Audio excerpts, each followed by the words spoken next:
Membaca huruf kho masih seperti ini. Kho, khi, khu.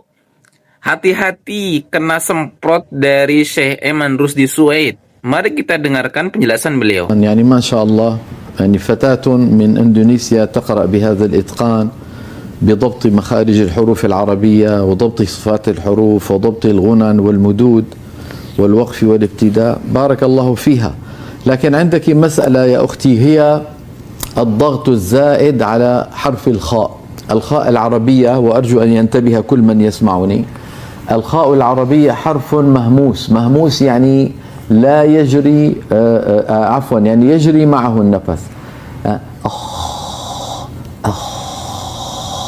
لو وضعنا هاتين الإصبعين هنا لا نجد تحت يدنا ارتجافا. Situ mau ngaji atau mau tidur? Keras betul ngoroknya.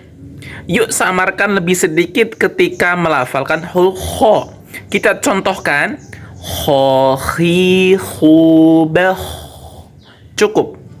Yuk, mari upgrading kefasihan kita dengan terus berlatih. Karena kefasihan didapatkan dengan banyaknya pengulangan.